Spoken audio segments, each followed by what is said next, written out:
The rooftop garden blazed with white roses and string lights swaying in the Chicago wind. 40 guests stood as the bride appeared, and the city sprawled below them like a kingdom of glass and steel catching the late afternoon sun. Elena Whitmore wore ivory silk that moved like water. Her dark hair fell in waves over bare shoulders. No veil, no train, just her walking toward a man in a tuxedo who looked like he'd forgotten how to breathe. Darius Brennan stood at the altar, 6 feet 2 inches of quiet strength wrapped in midnight black fabric. His hands were steady at his sides, the hands of a man who'd learned not to shake no matter what life threw at him. But his eyes told a different story. They were wet. Between them, shifting her weight from foot to foot in a purple dress that matched the flowers she clutched, 6-year-old Iris Brennan grinned so wide her face might split. She wore sparkly shoes that caught the light with every movement and a crown of white roses someone had woven into her thick black curls. The officiant, a silver-haired man with kind eyes, opened his mouth to speak. "Do you, Darius Brennan, take Elena Whitmore to be your lawfully wedded wife, to have and to hold from this day forward, for better or worse, for richer or poorer, in sickness and in health, until death do you part?" The moment hung there, suspended, perfect. Darius's voice came out rough like gravel and honey mixed together. "I do." The crowd exhaled. Someone in the back row dabbed at her eyes with a handkerchief. Margaret Whitmore, Elena's mother, stood stiff as a statue in her Chanel suit, but even she couldn't quite hide the tremor in her chin. "And do you, Elena Whitmore, take Darius Brennan?" Iris's voice cut through, high and clear and absolutely certain. The kind of interruption that would play in everyone's memory later, the one that made the moment real. "Daddy says rainbows connect sad people to happy ones. He says when you see a rainbow, it means someone who loved you is telling you it's okay to smile again." The camera seemed to pull back then, higher, wider, taking in the whole scene. The wedding party frozen in that impossible moment. The city spread out below, the sky beginning to shift toward evening gold, and then everything stopped, froze. Like someone had pressed pause on the entire universe. White text appeared across the frozen image, simple and stark, 3 months earlier. The alarm clock screamed at 5:30 a.m. and Darius Brennan's hand shot out to silence it before the sound could wake Iris. Muscle memory. 4 years of this routine had trained his body to move in the dark without thought. He lay there for exactly 10 seconds, eyes open, staring at the ceiling of his bedroom in the 2-bedroom apartment on Chicago's South Side. The place smelled like coffee he'd set on a timer and the faint ghost of Iris's strawberry shampoo from her bath the night before. On the nightstand beside the alarm clock, a framed photo of Keisha, his wife. Gone 4 years now, but still the first thing he saw every morning. She was laughing in the picture, head thrown back, curls wild around her face. Taken at Navy Pier on their 7th anniversary 1 year before the cancer came back for the final time. Darius sat up. The movement was slow, deliberate. His back ached from yesterday's shift, from crawling under sinks and climbing ladders and doing the invisible work that kept buildings running while the people inside them never looked twice at the man in the navy blue uniform. He dressed in the dark, work pants, work shirt, steel-toed boots that had seen better days but still had some miles left. The uniform of someone the world had decided didn't matter. But around his neck, hidden under his shirt, hung Keisha's wedding band on a silver chain. And buried at the bottom of his locker at work, wrapped in an old t-shirt where no one would ever see it, a ring from his past. A reminder of who he used to be before Keisha got sick. Before everything changed. He'd left a prestigious engineering program in his 3rd year. Walked away from a 4.0 GPA. Walked away from a future designing satellite systems. Walked away from professors who'd called him the most talented student they'd taught in decades. Walked away because Iris had just been born and Keisha's cancer, which had been in remission for 2 blessed years, had come back with a vengeance. The doctors gave her 2 years, maybe 3 if they were lucky. Someone needed to be there when the world fell apart. That was 9 years ago. He'd been 29 when he dropped out. An older student, sure, but the school didn't care about age when you could solve problems no one else could see. He'd used his GI Bill benefits after 6 years in the Army Corps of Engineers. Thought maybe he'd finish what he'd started before enlisting. Life had other plans. Keisha fought for 6 more years after Iris was born. 6 years of treatments and remissions and relapses. 6 years of Darius working night shifts and weekend construction and online tutoring to pay for the experimental therapies insurance wouldn't cover. 6 years of watching the woman he loved wage war against her own body while their daughter learned to walk, to talk, to understand that Mama was sick but still loved her fiercely. She'd held on long enough to see Iris turn 2. Long enough to teach their daughter how to say Mama and Rainbow and I love you more than the sky. Then she'd let go. 4 years Darius had been keeping his promise to her. 4 years of working 3 jobs. Maintenance at Chase Technologies, driving for Uber, tutoring physics online. Trying to stay afloat under $87,000 in medical debt, while raising a daughter who asked questions he didn't always have answers for. He moved through the apartment quiet as a shadow, made breakfast, packed Iris's lunch in the pink lunchbox with butterflies on it, poured coffee into a travel mug that said, "World's Best Dad" in fading letters. A gift from Iris last Father's Day, painted at some craft store event Mrs. Rodriguez had taken her to. Mrs. Rodriguez, their neighbor, 68 years old and made of pure, stubborn kindness. She watched Iris before school and after, charged him almost nothing and refused to hear any argument about it. "That baby needs stability," she'd said when Darius had tried to pay her more. "You give her that, I give you peace of mind. We're even." At 6:15, Darius pushed open Iris's bedroom door. The room exploded with color even in the dim morning light. Rainbow drawings covered every wall, taped up, pinned up, blue-tacked up.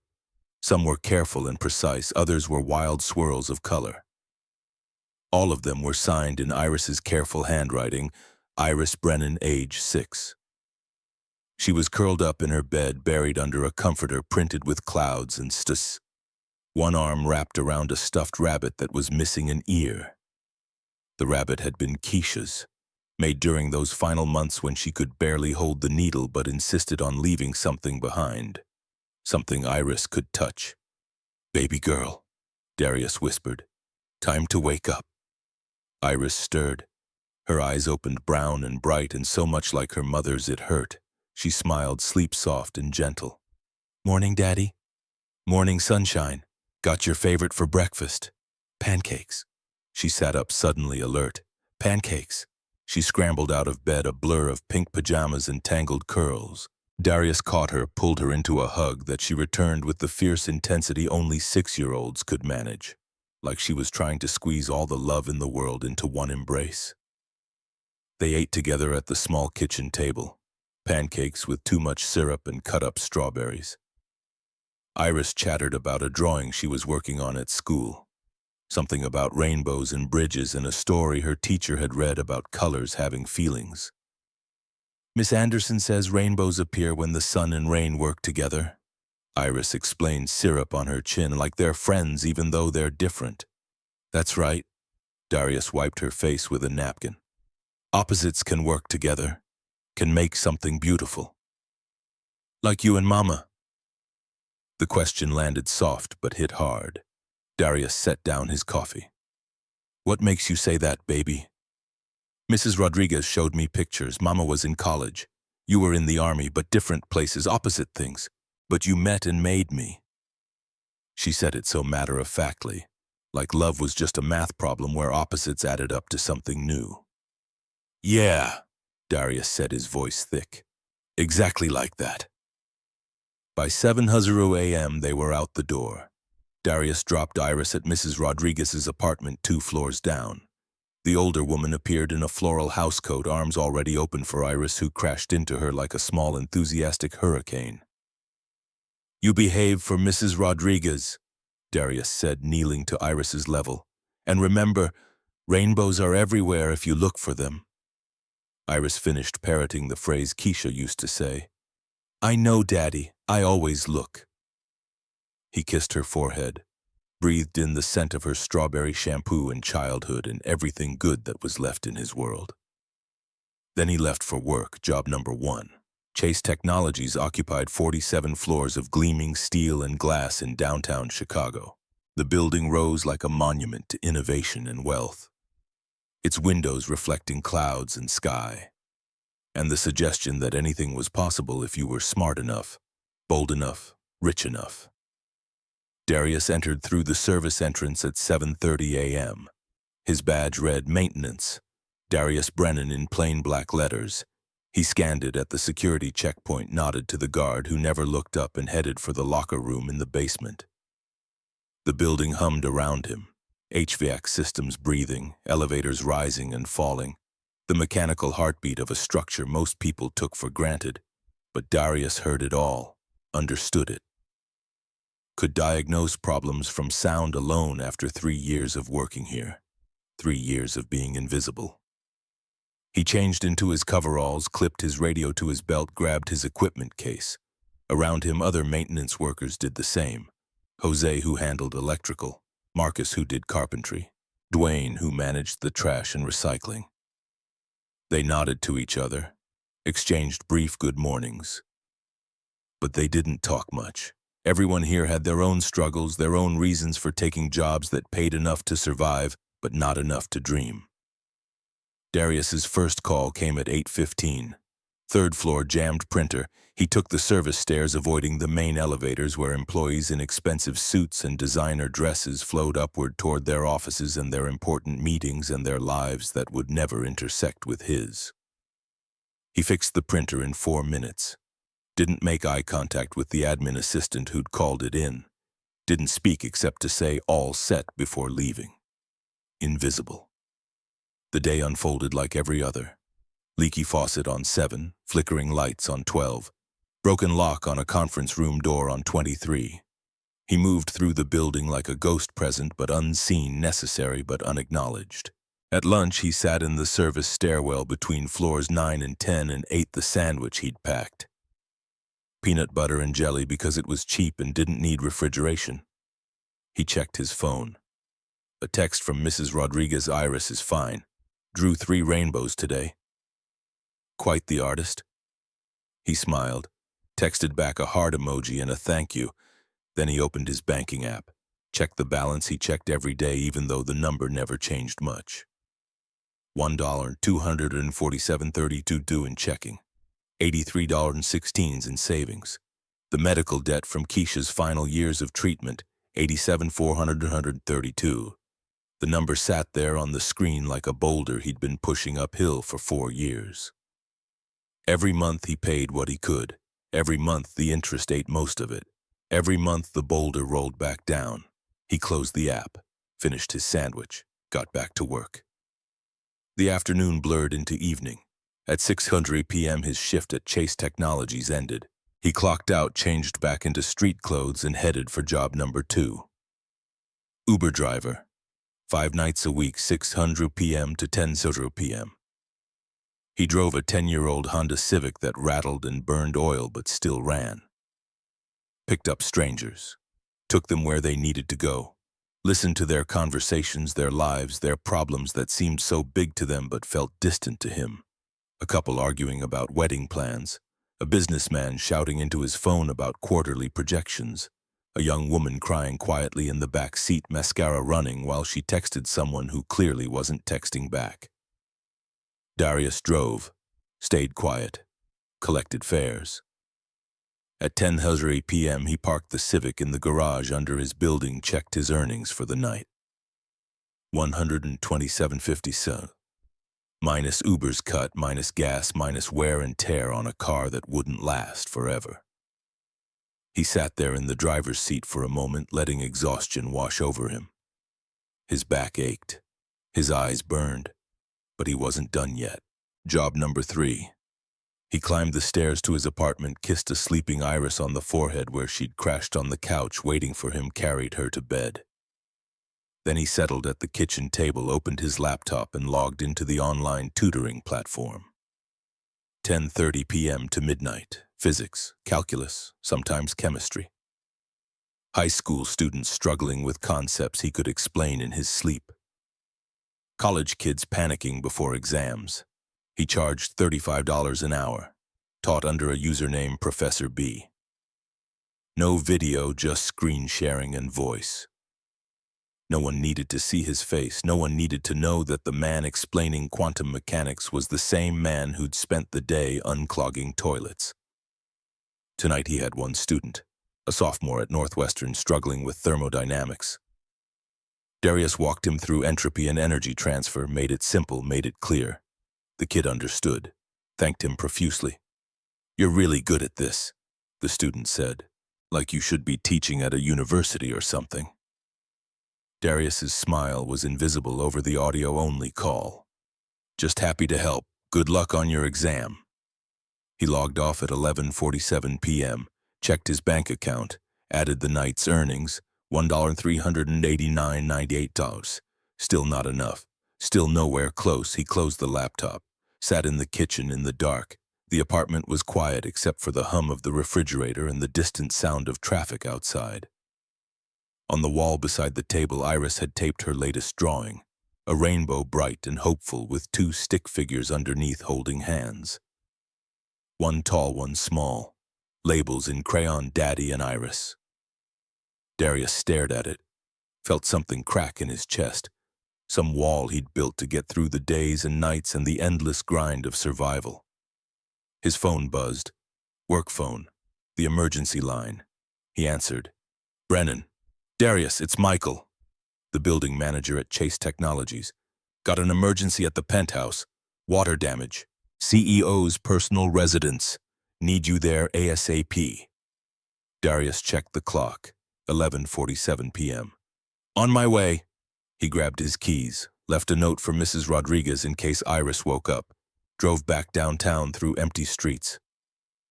The penthouse, 47th floor, Elena Whitmore's private residence.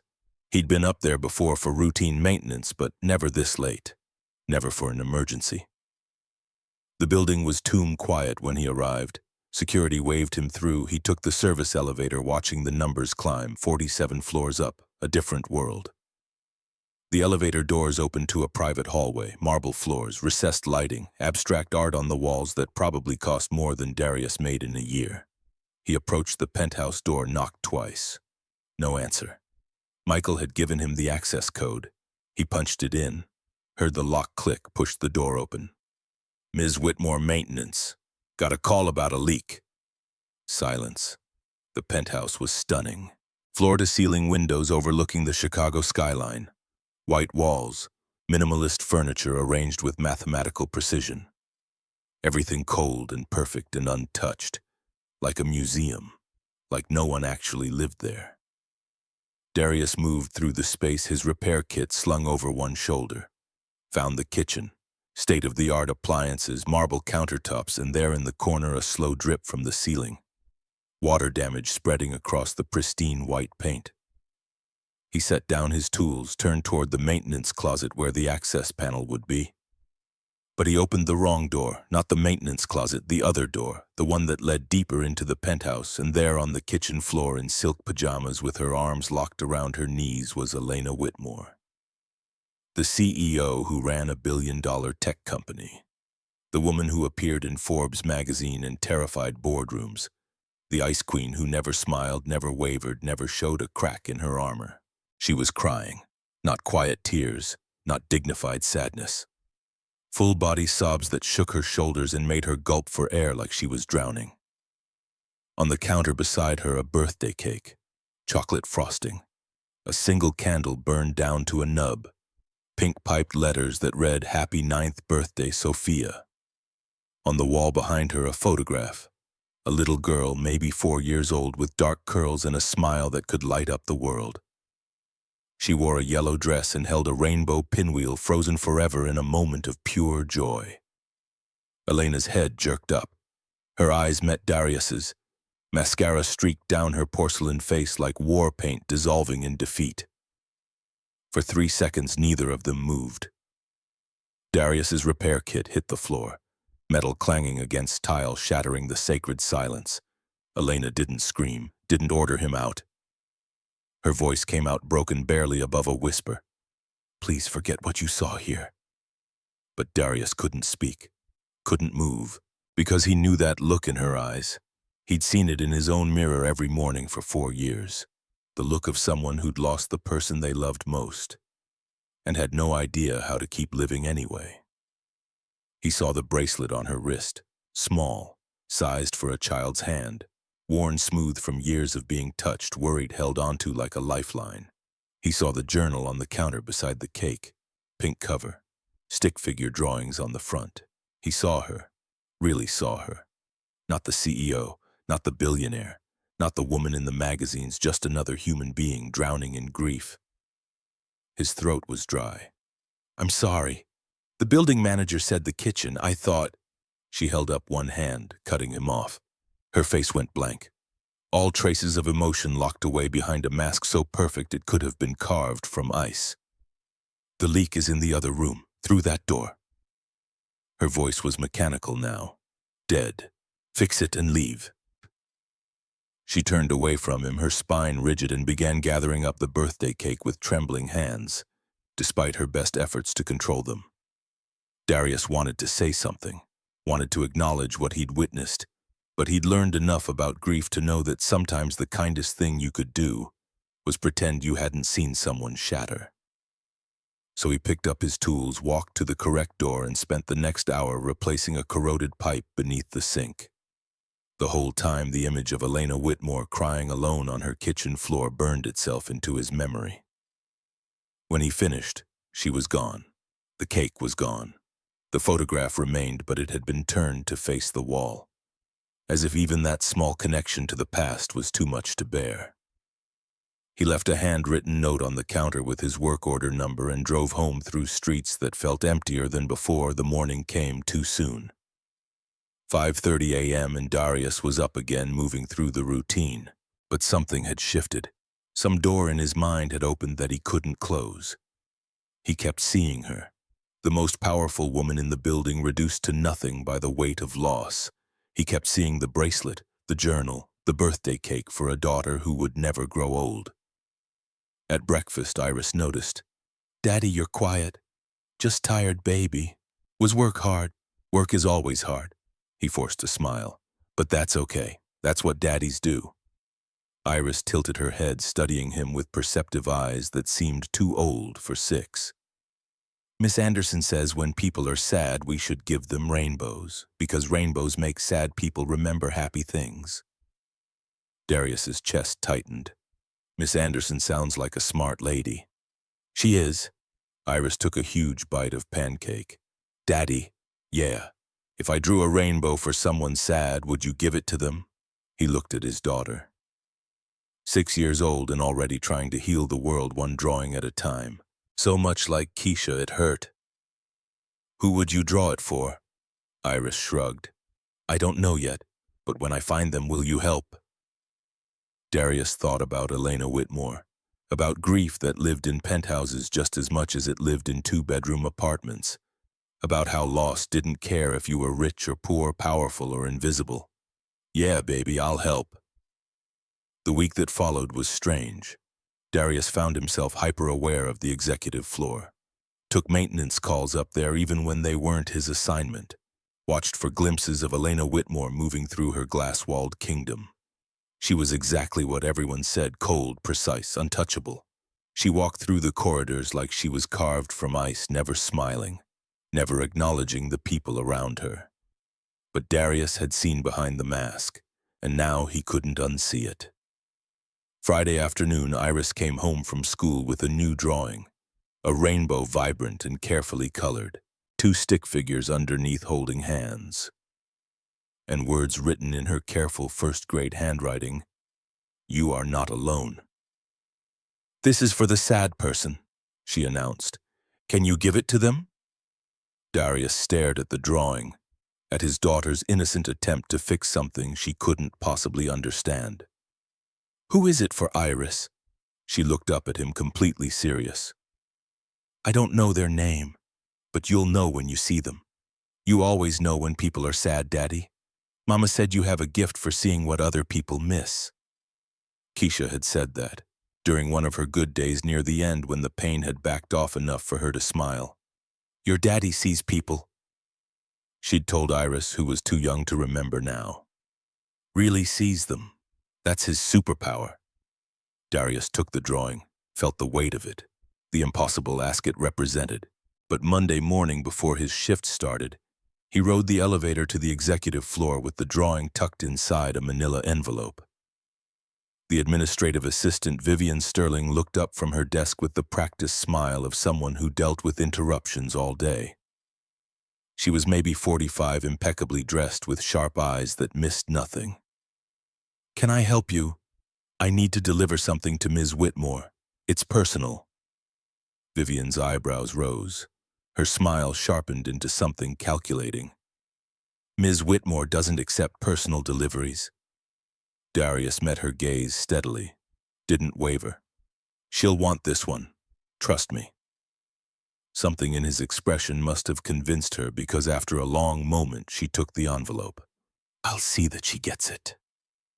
Darius tried not to think about it for the rest of the day. Focused on his work orders, stayed busy enough that his mind couldn't wander. But at 4:30 that afternoon, his supervisor called him into the office with an odd expression. You've been requested. Penthouse. Ms. Whitmore specifically asked for you. His heart kicked hard against his ribs. He took the work order, noted the vague description minor repair needed, and headed for the elevator with the feeling of walking towards something inevitable. The penthouse was different in daylight. Sun streamed through the floor-to-ceiling windows, making the white walls glow, transforming the space from a mausoleum into something almost welcoming. Elena stood at the window overlooking the city, still wearing her work clothes but with her jacket draped over a chair. Her shoulders were less rigid than the night he'd found her. More human somehow. She didn't turn when he entered. There's nothing broken. Darius stopped in the middle of the room, his tools in hand, waiting. After a long moment, Elena turned to face him. Her eyes were red-rimmed but dry, and she was holding Iris's rainbow drawing like it was made of glass. Your daughter drew this. It wasn't a question, but Darius nodded anyway. She wanted you to have it. She thought you looked sad. Elena's fingers traced the stick figures at the bottom of the page. The two hands joined together in crayon solidarity. Children see things adults miss. They haven't learned to look away yet. She moved to the kitchen, the same kitchen where Darius had found her crying, and set the drawing down carefully on the counter. Then she did something unexpected. She pulled out a photograph from her pocket. Not the one from the wall, but a smaller one worn soft at the edges from being carried everywhere. This is Sophia. She held it out. Darius approached slowly like he might with a wounded animal and took the photo. The little girl was beautiful. 4 years old, maybe 5, with Elena's dark curls and a smile that lit up the whole world. She wore a yellow dress and held a rainbow pinwheel frozen forever in a moment of pure, uncomplicated joy. Elena's voice was steady now, like she'd been holding these words inside for so long that they needed to come out, or suffocate her. She loved rainbows. Every time it rained, she'd run to the window and wait for one to appear. She believed they were magic bridges that connected sad people to happy ones. Darius handed the photo back carefully, understanding now why Iris's drawing had broken through Elena's defenses. What happened? He wasn't sure he had the right to ask, but Elena sank into one of the kitchen chairs, suddenly looking exhausted. Car accident, 5 years ago. I was driving. We were going to her ballet recital. She paused, her hands gripping the edge of the table. A truck ran a red light. I walked away with bruises. She didn't walk away at all. The words fell into the space between them like stones into water, creating ripples that spread and spread. Darius pulled out the chair across from her and sat down, giving her silence to fill or not whatever she needed. After a moment, Elena continued. My ex-husband now blamed me. Said I was distracted checking work emails while driving. Maybe he was right. Maybe if I'd been paying more attention, I could have swerved differently, done something, anything. Her laugh was bitter. The divorce was final 6 months after we buried her. He moved to Boston, started a new family, got a chance to try again. I just stayed here, kept working, kept pretending that if I could just build something big enough, successful enough, it would fill the hole she left behind. She looked at him, then really looked at him, and Darius saw past the CEO, past the ice queen, to the mother who'd lost everything. Obviously, that's working out great. Darius thought about the last 4 years of his life, about the nights he'd spent staring at Keisha's clothes in the closet, unable to donate them or throw them away. About the times he'd caught himself setting the table for 3 people instead of 2. About how he'd thrown himself into being the perfect single father, as if loving Iris hard enough could somehow make up for her not having a mother. After my wife died, I thought the pain would kill me, he said, his voice rough with memory. Some days I almost wished it would, except I had Iris depending on me. For a long time I just went through the motions. Wake up, feed her, drop her off at daycare, work, pick her up, make dinner, help with homework, bedtime, repeat. I was so focused on surviving that I forgot how to actually live. Elena looked at him with those dark, haunted eyes. Does it get easier? The question hung in the air between them, honest and raw. Darius considered lying, offering her the comfortable platitudes people had offered him. Instead, he told her the truth. No, but it gets different. The grief doesn't shrink, you just grow around it. And some days you find moments where you can breathe again without it hurting quite so much. They sat in silence for a while. 2 people who'd loved and lost, who'd been crushed by the weight of it, and were somehow still standing. Outside, the sun was setting, painting the sky in shades of orange and gold. Elena finally spoke again, her voice softer now. I haven't said her name out loud in 3 years, Sophia. My brother, he keeps trying to get me to talk about her, to see a therapist, to join a support group. But every time I try, it feels like I'm letting her go. Like if I stop hurting, it means she didn't matter. Darius understood that logic because he'd used it himself, had worn his grief like armor to prove that Keisha had been real and important and worth mourning. Iris asks about her mom sometimes, he said quietly, and I've learned that talking about the happy memories doesn't mean I'm forgetting the C ones. It just means I'm letting Keisha exist in more than one dimension. She was more than how she died. She was how she lived too. Elena wiped her eyes with the back of her hand, a gesture so unguarded it made her look younger, more human. I don't know how to do that. Be normal again. Let people in. She was everything, my whole world. When she died, I died too. She gestured at herself at the pristine penthouse at the empire she'd built. This is just a ghost going through the motions. Darius leaned forward, his calloused palms clasped on the table. Then maybe it's time to start haunting differently, not alone, not in silence. The words surprised him as much as they seemed to surprise her. This wasn't his business. He was just the maintenance guy, the invisible man who fixed broken pipes and changed light bulbs. But somehow in this moment, sitting across from a woman who'd forgotten how to be anything except perfect and in control, he felt like maybe he could offer something more valuable than plumbing skills. Maybe he could offer proof that it was possible to survive the unsurvivable. That grief didn't have to be a solitary sentence. Before Elena could respond, before either of them could second-guess what was happening, Darius's phone buzzed. A text from Mrs. Rodriguez. Iris asking for you. Wants to show you something important. He stood reluctantly. I should go. My daughter. Wait. Elena stood too suddenly, looking uncertain, like someone who'd forgotten how to ask for what she needed. Could you bring her here sometime, your daughter? I'd like to thank her for the drawing, in person. Darius studied her face, looking for signs that this was a bad idea, that he was crossing a line that would end badly for both of them. But all he saw was a lonely woman who'd been locked away from the world for too long, reaching out tentatively for a connection, for something real. She'd like that. Iris has more questions than sense sometimes, but she's got a good heart. She'd be honored to meet you. Something shifted in Elena's expression. Not quite a smile, but close, like muscles remembering how the motion worked. Saturday afternoon I could order pizza. Iris can tell me about her rainbow theory. Darius felt something warm unfold in his chest, something he hadn't felt in a long time. Hope, maybe, or the beginning of it. Saturday works. As he turned to leave, his eyes caught on something he hadn't noticed before.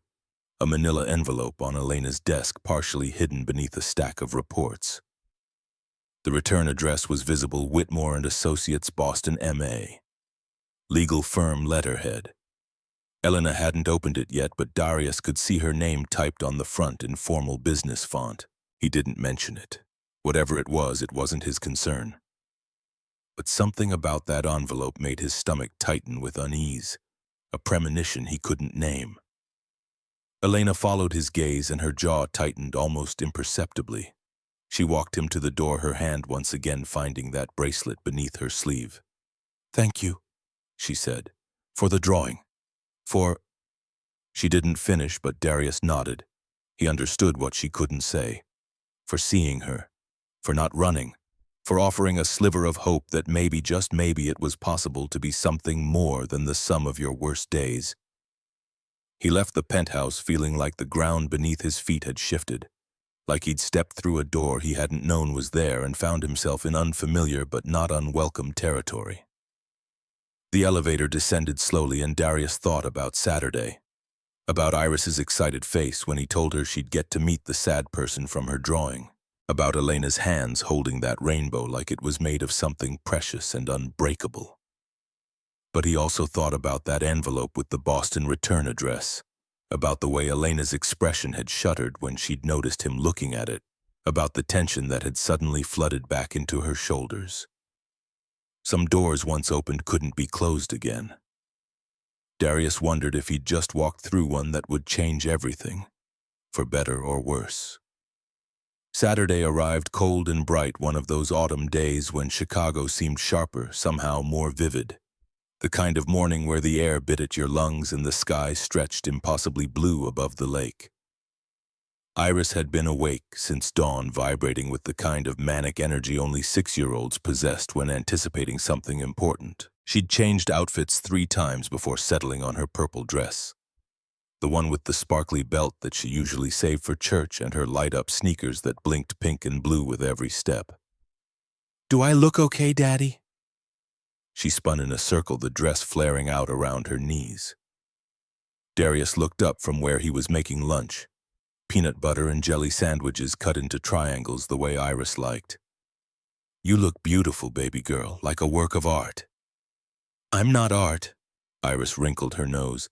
"Art just hangs on walls. I'm an artist. Artists make things happen." He smiled. So much of Keisha in that answer. That stubborn independence. That certainty about who she was and what she wanted from the world. "You're right. Artists make things happen.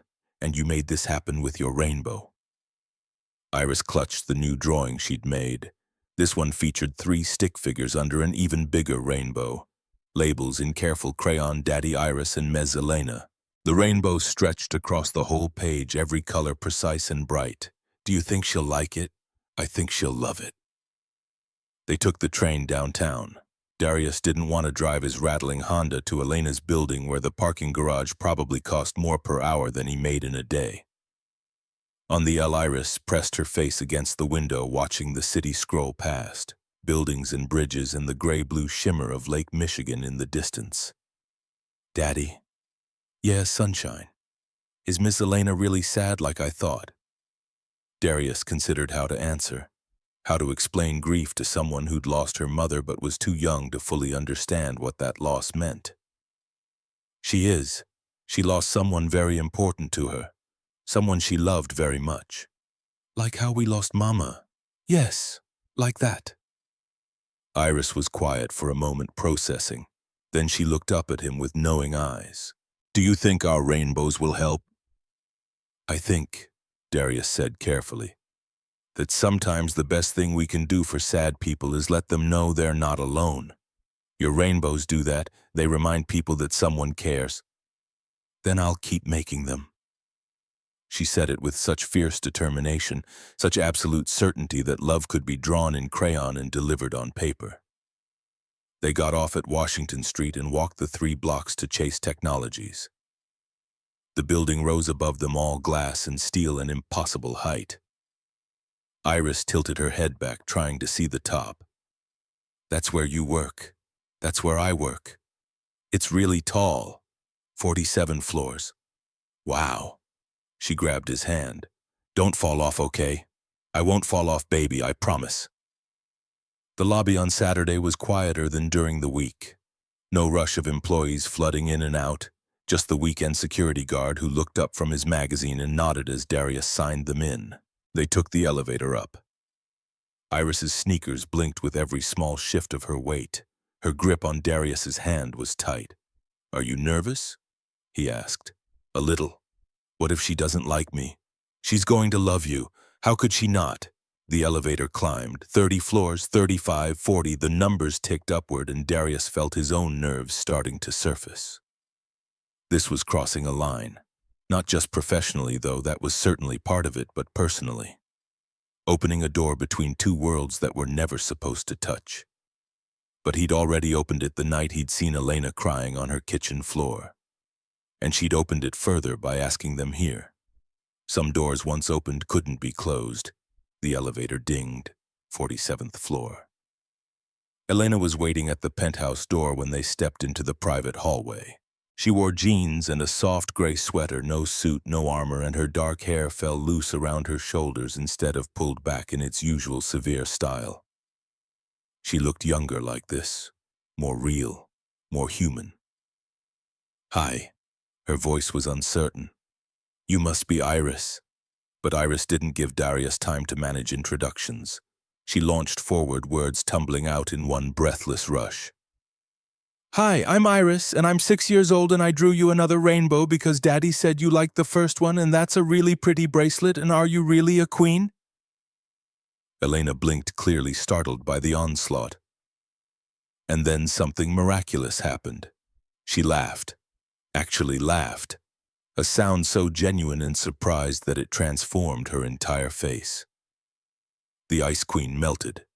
The CEO disappeared. What was left was just a woman who'd forgotten what joy sounded like and was remembering in real time. I'm not a queen, Elena said, still smiling. But thank you. I love your dress. Purple is a wonderful color. Iris beamed and held out her drawing. This one's even better.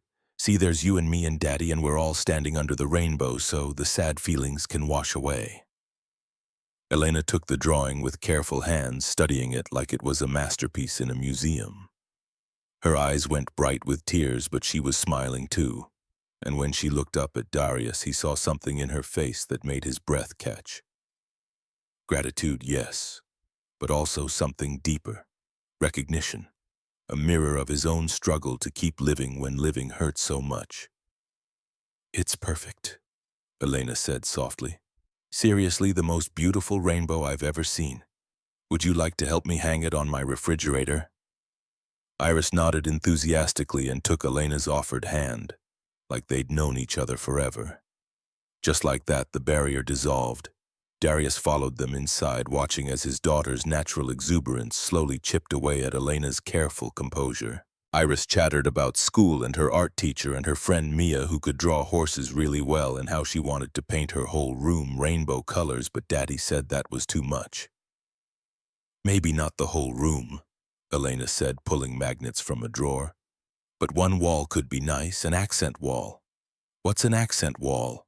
It's when you paint one wall a different color to make it special. Iris's eyes went wide. Can we do that, Daddy? Can we make my room have an accent wall? Darius smiled. We'll talk about it. That means maybe, Iris whispered to Elena loud enough for him to hear. That means we'll see, Darius corrected, which is different from maybe. How? Maybe means there's a chance. We'll see means I need to think about it first. Elena laughed again, twice in 10 minutes. Darius was starting to think Iris might actually be magic. By the time the pizza arrived, pepperoni, because Elena had asked what Iris liked, and Iris had declared pepperoni the best pizza in the universe. They'd established that Elena had never had a pet, but always wanted a dog that she could say hello in 6 different languages, and that she thought rainbow sprinkles were superior to chocolate sprinkles on ice cream. See, Daddy, Iris said through a mouthful of pizza. I told you rainbow sprinkles are better. You did tell me that, Darius agreed. Many times. They ate at the kitchen island, the same kitchen where Darius had found Elena broken just days ago. But today it felt different, lighter, like sunlight had found its way into corners that had been dark for too long. Iris swung her legs under the stool, talking between bites. About her teacher, Miss Anderson. About the Rainbow Bridge theory. About how her mama was in heaven with the angels and how she missed her but knew she was watching. The conversation flowed easy. Elena asking questions with genuine interest. Iris answering with the fearless honesty of childhood. And then over a half-eaten slice of pepperoni pizza, Iris asked the question Darius had been dreading. Do you have any kids, Ms. Elena? The room went very quiet. Darius opened his mouth to redirect to save Elena from having to answer, but she held up one hand, stopping him.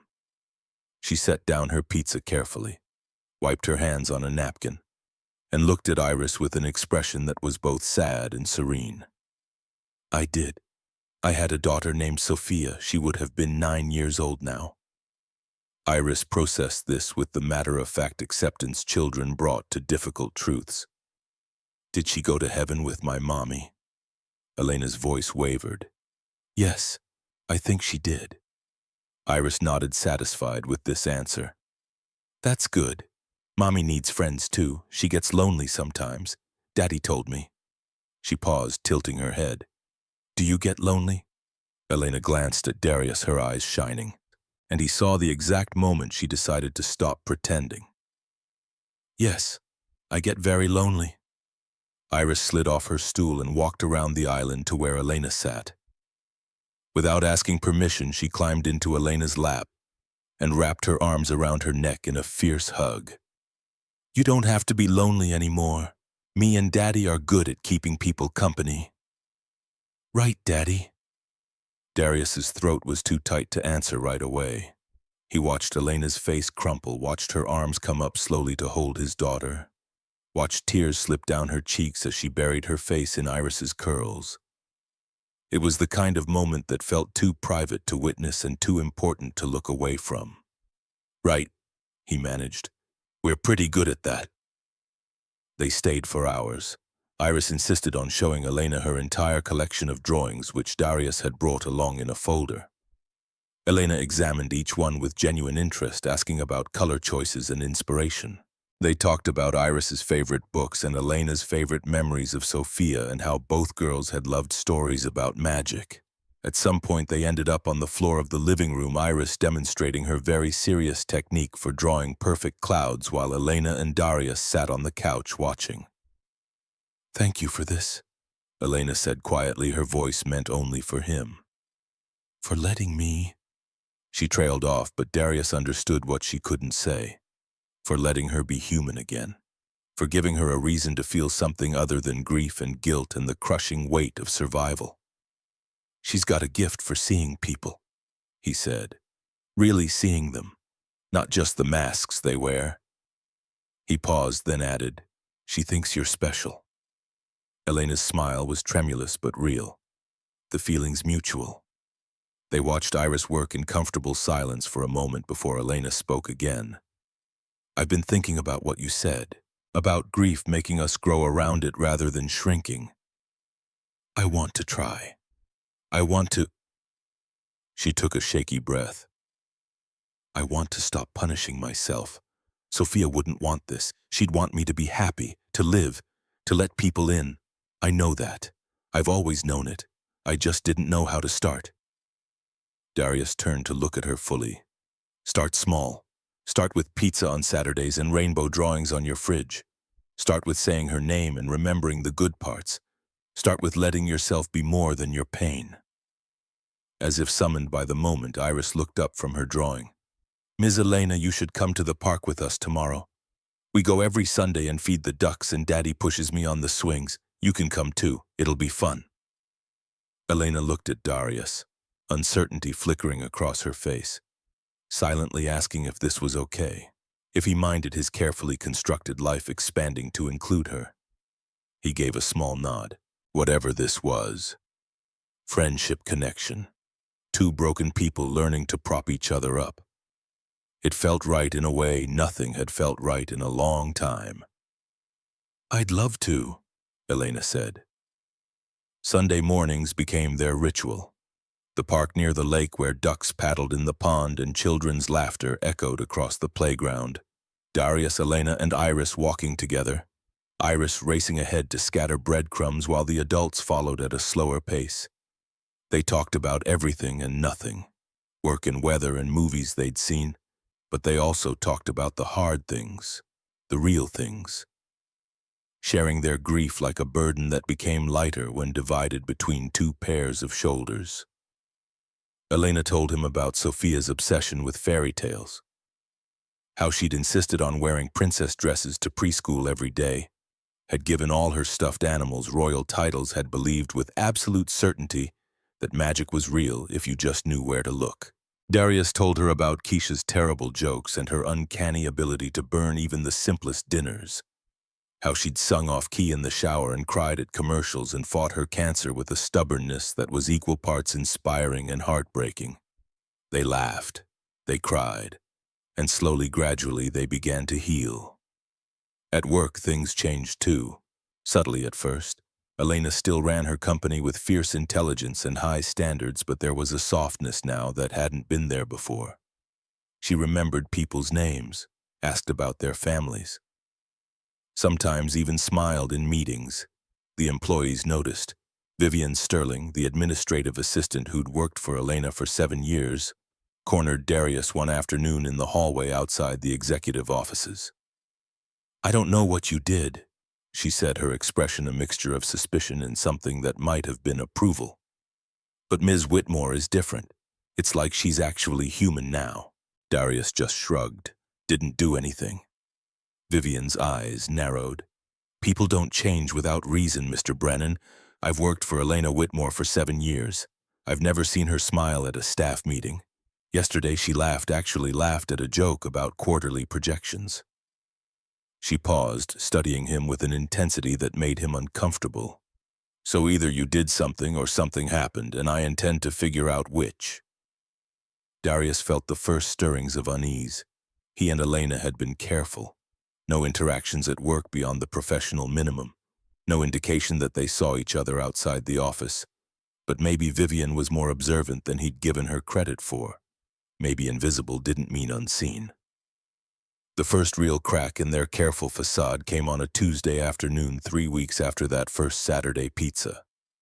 Darius was replacing air filters on the 23rd floor when he heard raised voices echoing from the parking garage. He recognized Elena's voice, immediately sharp and commanding, and a man's voice, responding with equal force. He knew he should leave, should give them privacy. But something in the man's tone, not quite cruel but not kind either, made him hesitate. He moved closer to the stairwell, staying out of sight. "You can't keep living like this, Elena." The man's voice, using her first name with the familiarity of someone who'd earned that right. "It's been 5 years, 5 years of watching you destroy yourself." "I'm not destroying myself." Elena's voice came tight. "I'm running a successful company. I'm doing exactly what I should be doing." The man laughed, bitter and sharp. "You're hiding. There's a difference. When was the last time you let yourself feel anything? When was the last time you even said her name out loud?" Silence. Then Elena's voice, so quiet Darius almost missed it. "Don't. Please don't." The man sighed, heavy with exhaustion. "I loved her too, you know. She was my niece. But Sophia wouldn't want this for you. She wouldn't want you to stop." The word cracked like a whip. "You don't get to tell me what she would have wanted. You don't get to stand there and pretend you understand what it's like to." Her voice broke. Darius heard footsteps, rapid and uneven, like someone running. The man called after her, "Elena, wait." But she didn't stop. Darius pressed himself against the wall as Elena rushed past her face, buried in her hands, moving blindly toward the exit. The man followed a moment later. Late 50s expensive suit, the same dark hair as Elena threaded with gray. He looked exhausted and sad. And when he passed Darius's hiding spot, he shook his head and muttered something that sounded like stubborn, just like her father. Darius waited until they were both gone before emerging. His hands were shaking. He'd pieced together enough now to understand the shape of Elena's grief, even if he didn't know all the details. A daughter named Sophia gone for 5 years. A family that tried to help but didn't know how. And a woman who'd built walls so high and thick that she was suffocating inside them. Alone in a prison of her own making. That night he told Iris a story, not a fairy tale but something closer to the truth. About a queen who lived in a tall tower and forgot how to smile. Iris listened with her serious face on the one she wore when she was thinking hard about something important. When he finished, she asked the question he'd been dreading. Why doesn't anyone help her daddy? Darius tucked the blanket around her shoulders, searching for an answer that would make sense to a 6-year-old. Sometimes people don't know how to ask for help, or they think they don't deserve it. Iris frowned, considering this. Then she scrambled out of bed, grabbed her crayons and construction paper, and started drawing with the focused intensity she brought to all her art projects. She worked for 20 minutes while Darius watched bemused until she held up her creation. A rainbow bright and cheerful with you are not alone. Written in her careful first-grade handwriting at the bottom. She'd drawn 2 stick figures holding hands beneath the rainbow, one tall with dark hair, one small with curls. Can you give this to the sad queen? Maybe it will help. Her eyes were earnest and hopeful, full of that particular brand of optimism that children carried before the world taught them cynicism. Darius's throat tightened. He thought about explaining why that might not be appropriate, why Elena Whitmore probably wouldn't appreciate another child's drawing, why it was better to leave well enough alone. But then he thought about the birthday cake with Sophia's name. The photograph turned to face the wall, the woman crying alone in her empty penthouse. He thought about how Keisha used to say that small kindnesses could save lives even when you couldn't see the impact right away. Yes, sweetheart, I'll make sure she gets it. The next morning before his shift started, Darius rode the elevator to the executive floor with Iris's rainbow tucked inside a manila envelope. Vivian looked up from her desk with that calculating expression he was starting to recognize. Another delivery for Ms. Whitmore. From my daughter. She's persistent. Something shifted in Vivian's face, not quite approval, but close. Children usually are. I'll see that she gets it. Darius tried not to think about it for the rest of the day, focused on his work orders, stayed busy enough that his mind couldn't wander. But at lunch, while he was eating his peanut butter and jelly sandwich in the service stairwell, his phone buzzed with an unknown number. He answered. Brennan. Darius. It's Elena. Her voice was different, smaller somehow, like she'd been crying. Everything okay? I got Iris's drawing, the new one. A pause. Can you come up? When you have a moment, I need to talk to you about something. The unease that had been simmering in his gut all week suddenly spiked. I'll be there in 10. The penthouse felt different when he arrived, colder despite the autumn sunlight streaming through the windows. Elena stood at the window overlooking the city, her arms wrapped around herself. She didn't turn when he entered. My brother came to see me yesterday. Elliot, you probably heard us arguing. So Darius had been right. The man in the parking garage was family. I heard voices, didn't mean to eavesdrop. He's worried about me. Has been for 5 years. He thinks I'm... She stopped, started again. He thinks I'm having some kind of breakdown, that I'm not coping well. Are you... Elena turned to face him. Her eyes were red-rimmed but dry. I don't know. I've been in survival mode for so long I've forgotten what coping is supposed to look like. She moved to the kitchen, to the counter where both of Iris's rainbow drawings were now displayed, propped up against the backsplash like art in a gallery. This morning I did something I haven't done in 3 years. I went into storage, the closet where I've kept everything I couldn't bear to look at since Sophia died. She pulled out a small pink journal, the one Darius had seen that first night. stick figure drawings on the cover. I bought this for her right before the accident. She'd just learned to write. I haven't been able to open it since she died. Elena held it out. Darius took it carefully, feeling the weight of grief and memory and 5 years of avoidance in his hands. Read the last entry, the one from the day before she died. He opened the journal to the final page. The handwriting was childish but careful, each letter formed with concentration. Today, Mommy was sad. She had to work a lot, but I'm not mad. I told her I love her no matter what. She hugged me so tight and cried a little. She said, I love you more than the whole world, Sophia Bug. Tomorrow is my ballet show. I'm going to dance so good so Mommy smiles again. When I grow up, I want Mommy to be happy. Even if I'm not there, she should be happy. That's what I wish. Darius felt his throat close. He looked up to find Elena staring at the journal like it might burn her. Read the rest, the earlier entries. He flipped through pages of childhood observations, drawings of rainbows and hearts and stick figure families. One entry caught his eye. Mommy came to my school today. All the kids said she's pretty. I'm lucky. I made Mommy a picture of a rainbow. She put it on the fridge. She said it made her feel better. Elena's voice cracked. Sophia wanted me to be happy, even if she wasn't there. That was her last wish, for me to smile again.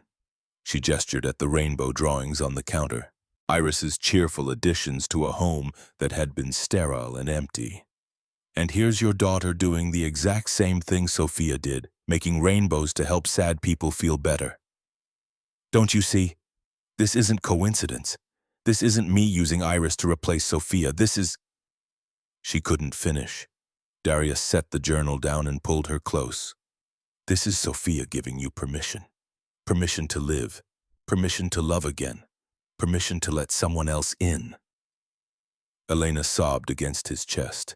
5 years of guilt and grief and self-punishment finally breaking through the dam she'd constructed. Darius held her while she shattered, thinking about Iris's simple wisdom. That the people we lose become stars, that they watch over us, that they send us new people to love so we're never alone. When Elena finally pulled back, her eyes were red but clearer than he'd seen them. I've been honoring Sophia's memory by being miserable. That's not what she would have wanted. She was 4 years old and she understood better than I did. So what do you want to do? Elena took a shaky breath. I want to fight. Not just for the company, but for this. For us. For the chance to actually live instead of just existing. The word hung there between them. Us. Something had shifted. They'd crossed from friendship into something more, something neither of them had names for yet, but both recognized. Darius's phone buzzed. A text from Mrs. Rodriguez. Iris fell at daycare. Not serious, but asking for you. His heart jumped. I have to go, Iris. Go! Elena's hand found his, squeezed. Call me when you know she's okay. He nodded and ran. The daycare was only 6 blocks from his apartment. Darius made it there in 4 minutes, his mind conjuring worst-case scenarios the entire way. Mrs. Rodriguez met him at the door. She's fine, just scared. Fell off the monkey bars. Iris sat on the couch with an ice pack on her forehead and tear tracks on her cheeks. When she saw Darius, she burst into fresh sobs. Daddy! He scooped her up, checking her over. No blood, no obvious injuries, just a goose egg forming on her forehead and the terror that came from falling when you didn't expect it. You're okay, baby girl, you're okay. It hurt, she whimpered, and I was scared you wouldn't come. I'll always come, always, no matter what. He held her until she calmed, until her breathing evened out, until she pulled back with that resilient smile children somehow managed even when hurting. Can we still go to the park tomorrow with Ms. Elena? Darius kissed her forehead. We'll see how you feel tomorrow. But tomorrow came, and while Iris's bruise had bloomed spectacular purple, her spirits were undampened. They went to the park. Elena brought hot chocolate. They fed the ducks and pushed Iris on the swings and pretended for a few hours that life was simple.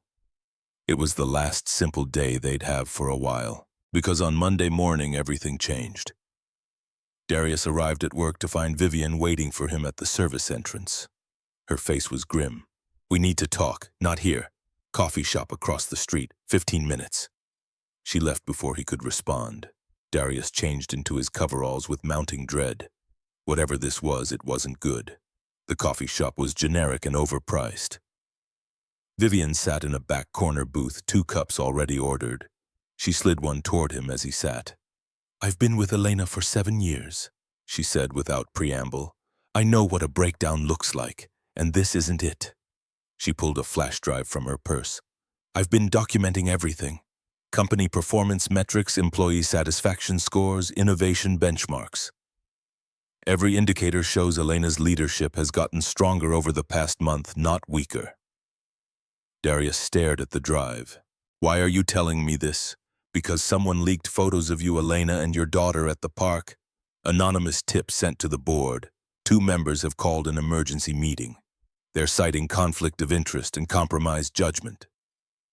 His blood went cold. "Who sent them?" "Anonymous email, routed through multiple servers, untraceable." Vivian leaned forward. "But I did some digging. Garrett Whitmore, Elena's ex-husband, his law firm represents Sentinel Corp, Chase Technologies' biggest competitor." The pieces clicked into place with sickening clarity. "He's trying to force her out. He's trying to destroy her. Again." Vivian's jaw tightened. "I was wrong about you. I thought you were taking advantage, but watching her these past weeks, she's been more present, more effective, more herself than she's ever been." She pushed the flash drive across the table. "Take this to the board meeting. Fight for her. Because if Garrett succeeds, he doesn't just take the company. He takes the last piece of herself she has left." Darius pocketed the drive, his mind already racing. The phone call came that evening. Elena's voice was tight with barely controlled panic. "He's here. In Chicago. Garrett. He showed up at the office with a petition." "What kind of petition?" "Psychiatric evaluation. He's claiming I'm mentally unstable, unfit to lead. The board is listening, Darius. They're actually listening." Her voice broke on the last word. "We'll fight this," Darius said, his voice steady even as his hands shook. "Together. I'm not letting him win." But even as he said it, he wondered if promises were enough. If hope could stand against the kind of power Garrett Whitmore represented. If 2 broken people trying to heal could survive the storm that was coming. The emergency board meeting was scheduled for Thursday at 2:00 p.m. Darius had 5 days to prepare for a battle he'd spent 9 years trying to avoid. Being seen, being known, being vulnerable. The next 72 hours passed in a blur of preparation. Elliot Chase, Elena's brother, and the company's CFO flew in from New York. Vivian compiled data into presentation slides, and Darius did something he hadn't done in 14 years. He called his old school. The registrar's office was polite but firm. Yes, they had records for Darius Brennan. Withdrew during 3rd year. GPA 4.0. Would he like an official transcript sent? Yes. Darius said, his voice steady. "And I need letters of recommendation. From my former professors, if any of them remember me." The woman on the other end paused, clicked some keys. "Professor Richardson is still teaching. Would you like me to connect you to his office?" Darius's hand tightened on the phone. Dr. Marcus Richardson, the man who'd told him he had a gift for seeing problems no one else could see, who'd written him recommendation letters for every scholarship and fellowship, who'd called Darius the most talented student he'd taught in 20 years. "Yes, please." The phone rang twice. A familiar voice answered, older now, but still carrying that same measured authority. "Richardson. Dr. Richardson, this is Darius Brennan. I don't know if you remembered, Darius." The warmth in that single word nearly broke him. "Of course I remember. Where have you been?" "You disappeared in 2008. I tried to reach out, but your number was disconnected. My wife got sick. Cancer. I had to leave school to take care of her and our newborn daughter. I'm sorry to hear that. Is she?" "She passed 4 years ago." Silence on the line. Then, "And you, what have you been doing?" Darius looked around his small apartment. at Iris's rainbow drawings covering the walls, at the work uniform hanging by the door, at the life he'd built from the rubble of everything he'd lost. Surviving, working, raising my daughter. He paused. But I need help now. I need someone to vouch for who I used to be. Tell me what you need. Wednesday night, Darius sat at his kitchen table with Elena Elliott and Vivian. Iris was asleep in her room, worn out from a long day at school.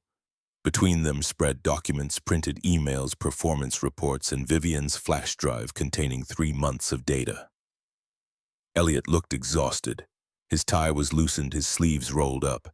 He'd been up for 48 hours straight building their defense. Garrett's strategy is simple, he said, pointing to the psychiatric evaluation petition.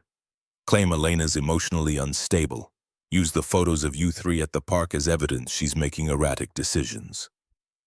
Argue that her judgment is compromised by personal entanglements.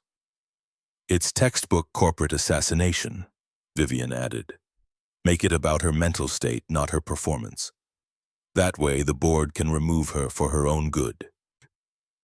Elena sat silent, her face pale. She'd barely spoken all evening. Darius reached across the table, found her hand. We have the data. We have the performance metrics. We have proof the company's thriving. It won't be enough. Garrett's voice came from the doorway. They all turned. Garrett Whitmore stood there in an expensive suit, his expression a mixture of contempt and something that might have been satisfaction. Tall, polished, every inch the corporate lawyer who'd built a career on destroying opposition.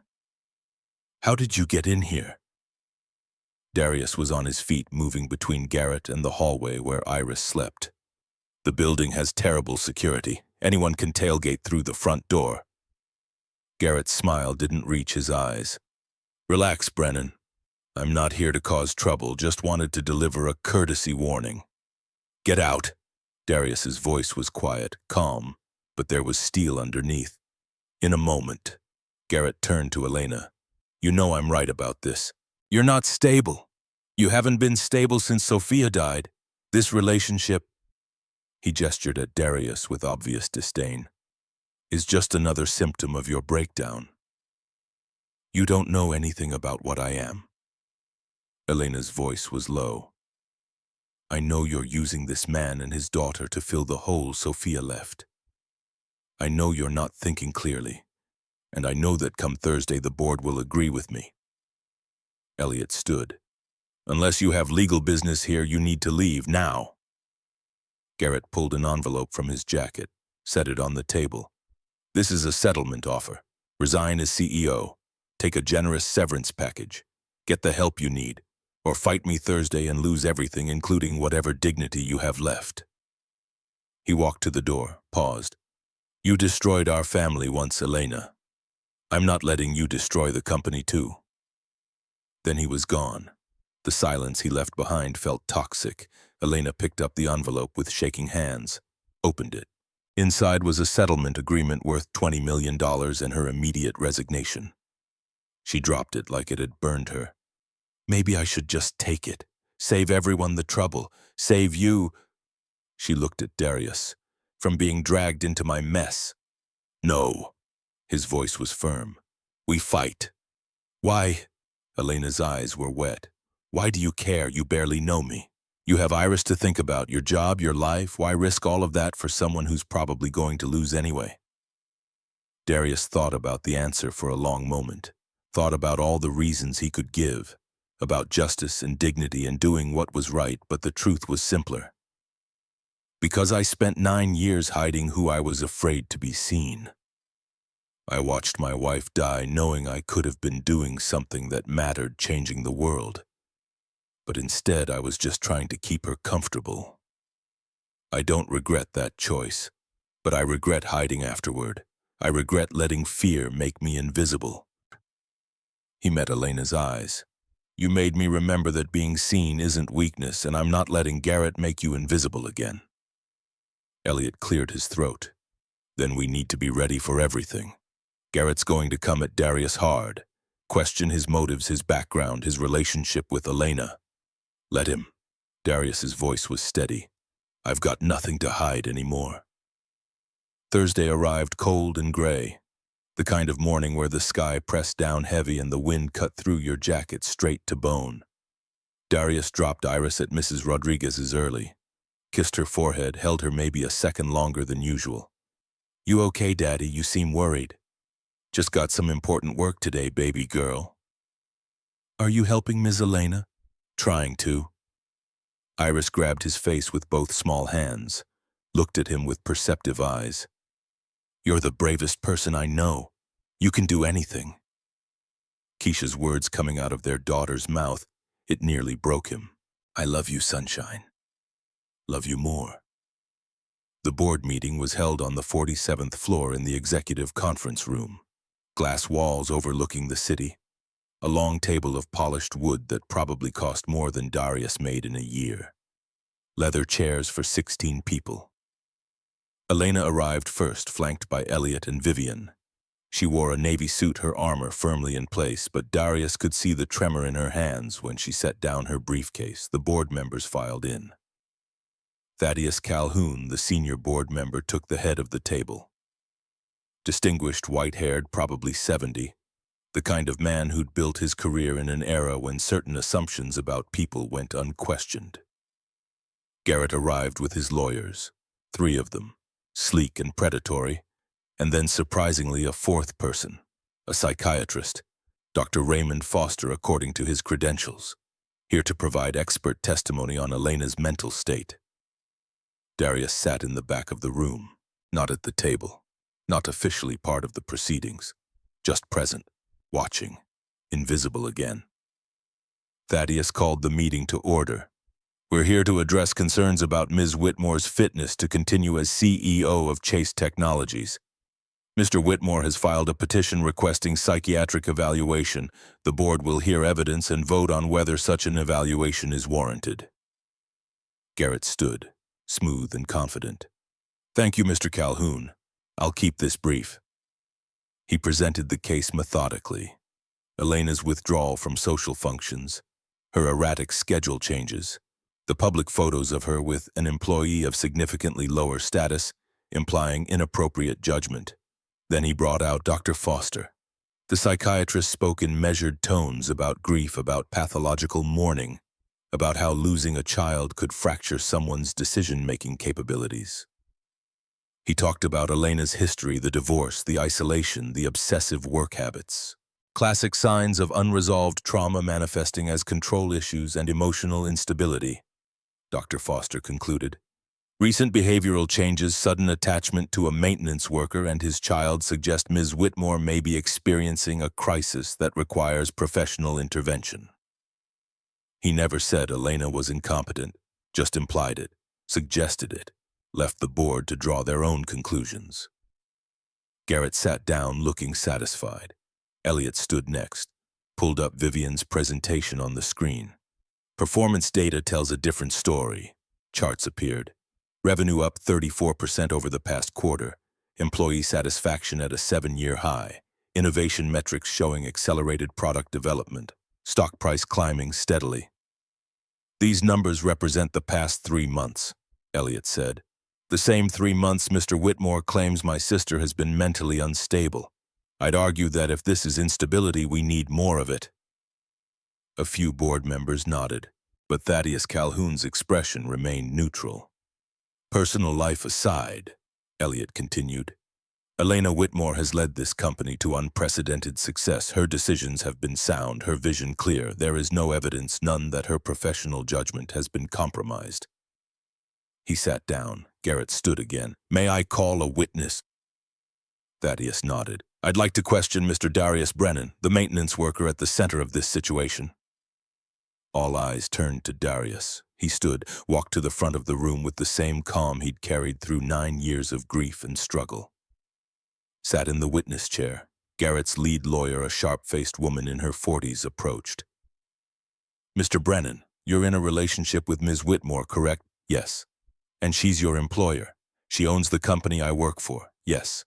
"Don't you think that's inappropriate, a maintenance worker and a CEO?"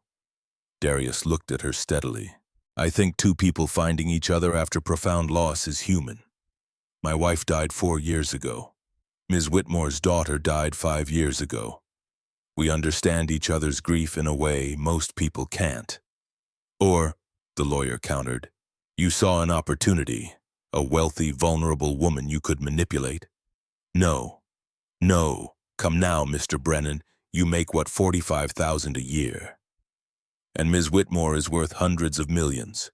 You expect us to believe you're not interested in her money. Darius's voice remained calm, level. I saw a woman crying alone on her kitchen floor on her dead daughter's birthday. I saw someone who'd been drowning for 5 years and finally found a reason to come up for air. My 6-year-old daughter drew her a rainbow because she could see what everyone else missed, that Elena Whitmore wasn't an ice queen or a robot.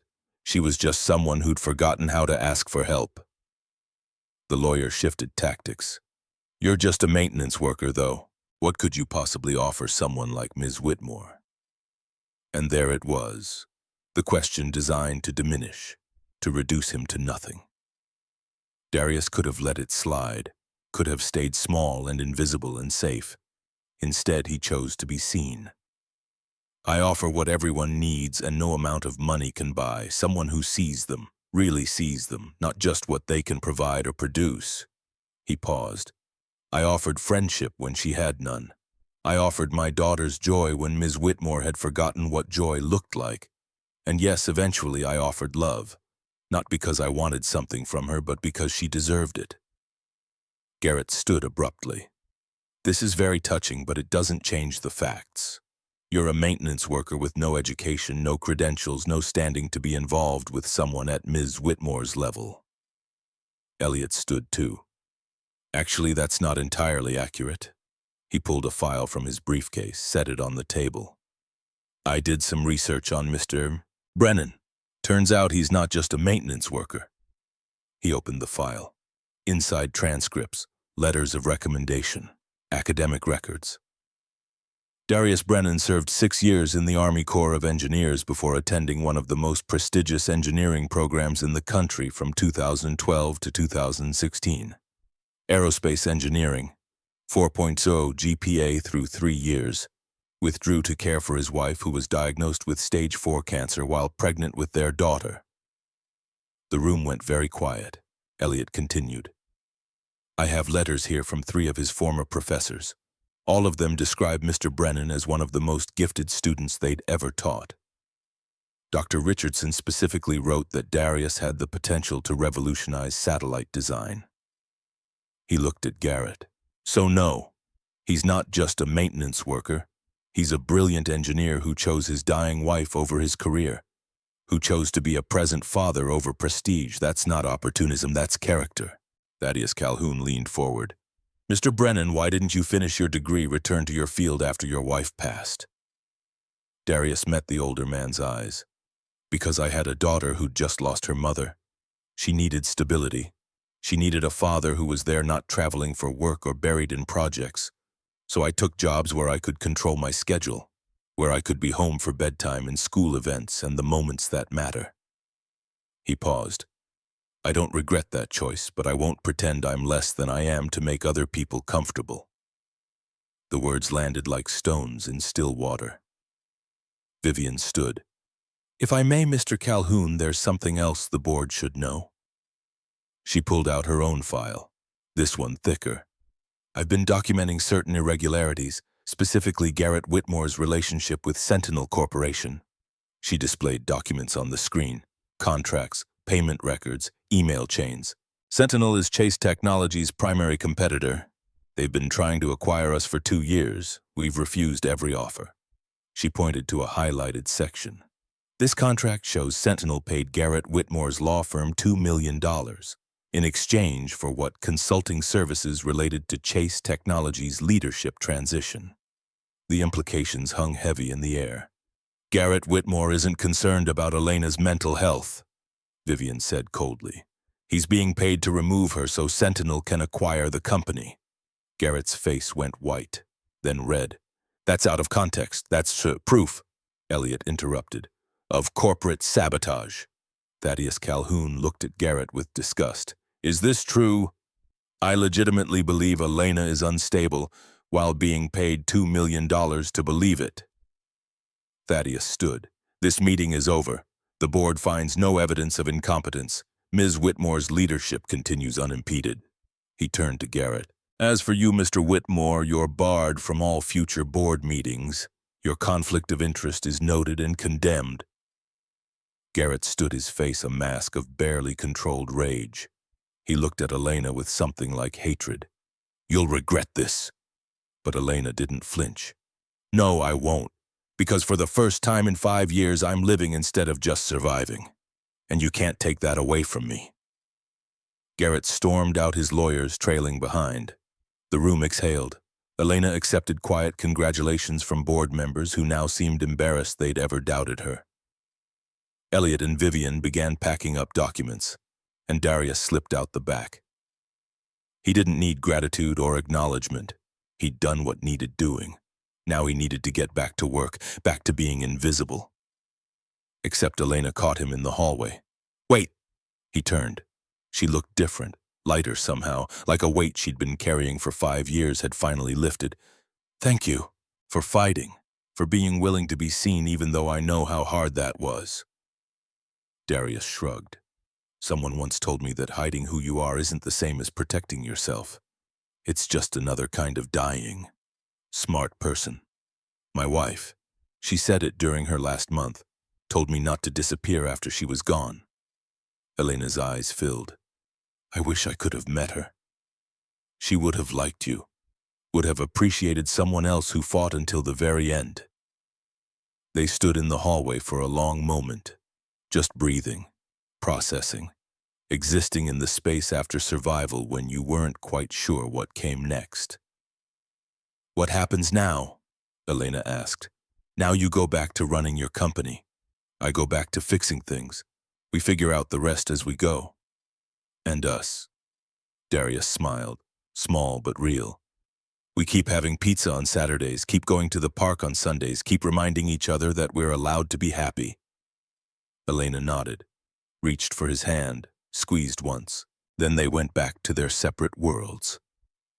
But the worlds were touching now, overlapping in ways that felt less dangerous and more like possibility. 3 months passed. Winter came to Chicago. Snow fell in thick blankets, transforming the city into something cleaner, softer. Iris turned 6.5, a milestone she insisted was very important and deserved celebration. They celebrated with hot chocolate and a new set of colored pencils. At work, things settled into a new normal. Darius was offered a promotion, Director of Facilities Engineering, triple his current salary, an office on the 20th floor. He turned it down. Instead, he accepted a different position, technical advisor, part-time, flexible hours, enough money to finally start making real progress on the medical debt, but not so much that he had to sacrifice time with Iris. I learned what matters when Keisha was dying, he told Elena when she'd initially made the offer. It's not the title or the money. It's being there, being present. Elena had understood, had even smiled. That's why I knew you'd refuse, but I had to offer anyway. The company thrived. Elena launched something she called the Second Chances Initiative, a program where HR reviewed every employee's background looking for uncredited skills and unused education. They found 52 people with degrees they'd never finished certifications. They'd let lapse talents they'd abandoned for survival jobs. Darius helped implement the program, worked with HR to create pathways for people to use their hidden skills, watched as the maintenance crew member with an accounting degree moved to finance, as the cafeteria worker with a teaching certificate started training new employees. It wasn't charity, it was recognition. The New York Times wrote an article, called it Corporate Culture Shift Led by CEO's Personal Evolution. The piece mentioned Darius by name, called him the catalyst for change. He refused all interview requests, but the article did one thing he hadn't expected. It brought attention to the broader issue of medical debt and single parents struggling to survive. Someone started a GoFundMe, not for Darius specifically, but for Chase Technologies employees facing medical crises. It raised $400,000 in 2 weeks. The hospital that held Darius's debt called, offered a settlement. He could pay $30,000 and they'd forgive the rest. He paid it, felt the weight of 9 years lift from his shoulders. Then he donated the remaining balance of his savings, $15,000, to the GoFundMe for other families. "The debt's gone," he told Iris that night over dinner. "We're free." She'd looked up from her macaroni and cheese. "Does that mean we're rich now?"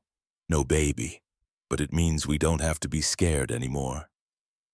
On a Sunday morning in late February, Darius, Elena, and Iris went to the park like always. But this time, Darius drove them somewhere different first. Oak Hill Cemetery, the sprawling grounds where Keisha rested under a simple headstone. Keisha Marie Brennan, 1985 to 2021. Beloved wife and mother, she loved fiercely and without condition. Iris placed a new rainbow drawing at the base of the stone. This one showed 4 stick figures: Daddy Iris, Mommy Keisha with angel wings, and Ms. Elena. "Hi, Mama," Iris whispered. "I brought Miss Elena to meet you. She lost someone too, her daughter Sophia. But I think you already know that because you're probably friends in heaven." Darius knelt beside his daughter, put his arm around her small shoulders. "I'm not alone anymore, Keisha," he said quietly. "I know you worried about that, about me shutting down, but I'm okay. We're okay." Elena stood back, giving them space. But after a moment, Darius reached for her hand, pulled her into the circle. "This is Elena. She's important to us, to me. I think you'd like her. She's stubborn and brilliant, and she's teaching Iris that women can build empires." Elena's voice was thick. "Thank you for making him, for loving him enough that he learned how to love without holding back. I'll try to be worthy of that." They stood there for a long time. 3 people and the ghost of a 4th, all learning how to exist in the same space without the jagged edges cutting each other to pieces. That afternoon, they drove to Elena's penthouse. She'd asked them both to come, said she had something important to share. Inside, the space looked different, warmer. Sophia's photograph was back on the wall, facing out now. Frames with pictures of Sophia throughout her short life covered the mantel, and mixed in between new photos. Of Iris, of Darius and Iris, of all 3 of them together. "I've been talking to my mother," Elena said, "actually talking, not just exchanging pleasantries." She pulled out a letter, handwritten, expensive stationery. She sent this, and it's an apology for signing Garrett's petition, for choosing social standing over her daughter, for being too proud to admit she was wrong. Elena's voice wavered. She said watching me fight reminded her of my father. He died when I was 12. Heart attack. Sudden. And she never really dealt with it, just buried the grief under etiquette and expectations. "Is she coming to visit?" Iris asked. "She is, next month." Elena looked nervous. "It'll be awkward. We have a lot to work through, but it's a start." Darius understood the weight of that, the courage it took to rebuild bridges you'd thought were burned beyond repair. They ordered pizza, sat on the floor like they always did.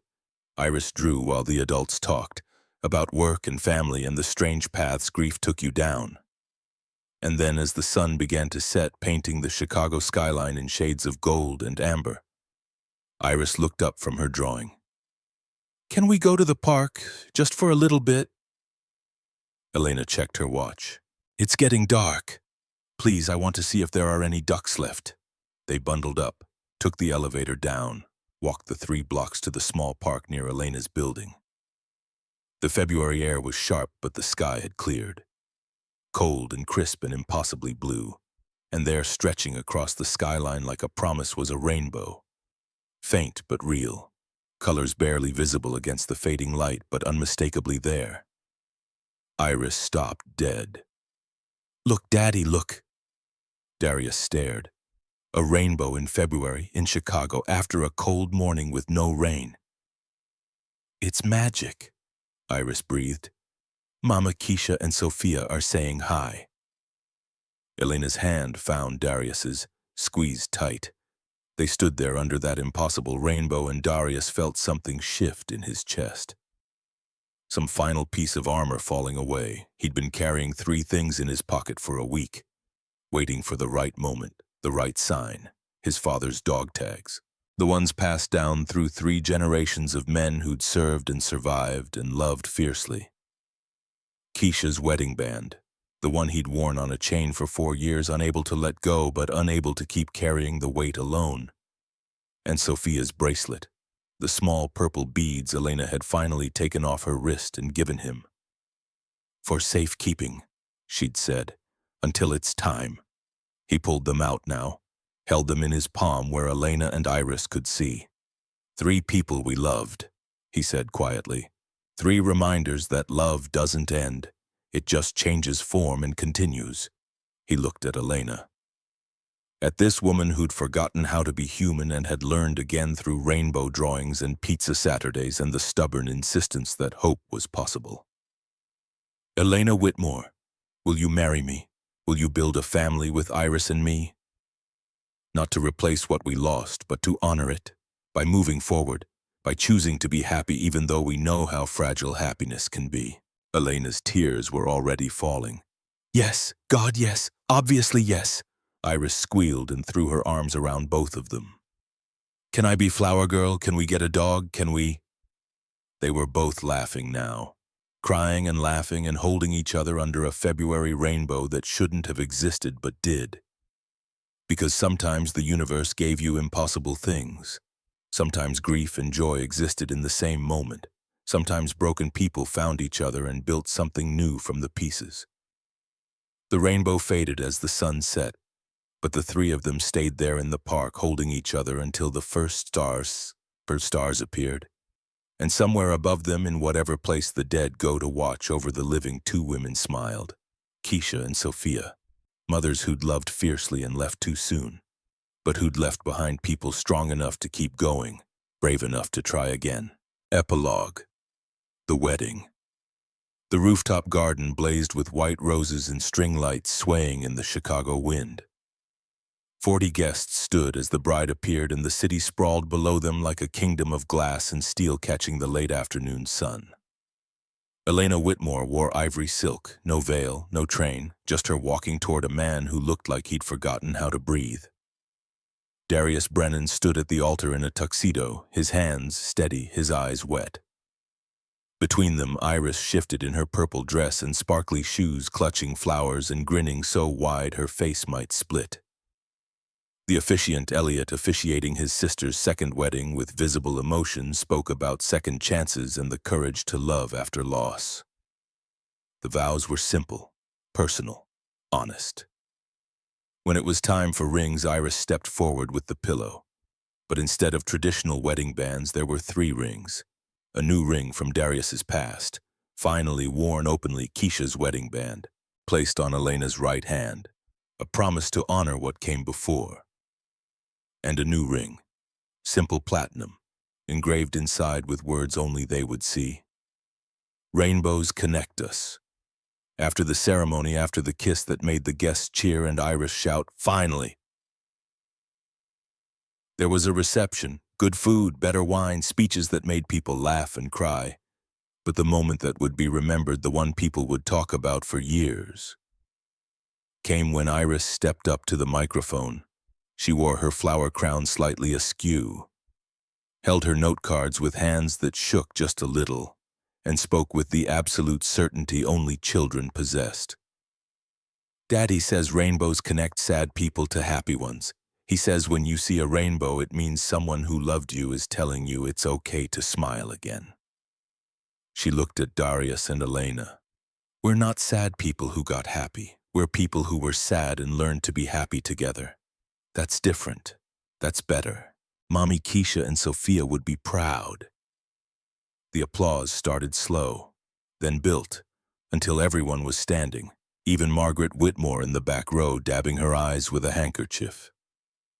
The reception continued into evening, dancing and laughter and the kind of joy that came from surviving the unsurvivable. As the sun set, Darius and Elena stood at the edge of the rooftop garden, Iris between them, looking out over the city that had witnessed their grief and their healing. "What now?" Elena asked softly. "Now we live," Darius said. "Really live. not just survive. They stood there as the sky turned from gold to purple to deep blue, as the first stars appeared, as the city lights began to glow, and in the distance so faint most people would have missed it, a flash of color against the darkening sky. A rainbow, brief and impossible, already fading, but real. Iris pointed. "Look, they're here. They came to the wedding." And maybe they had.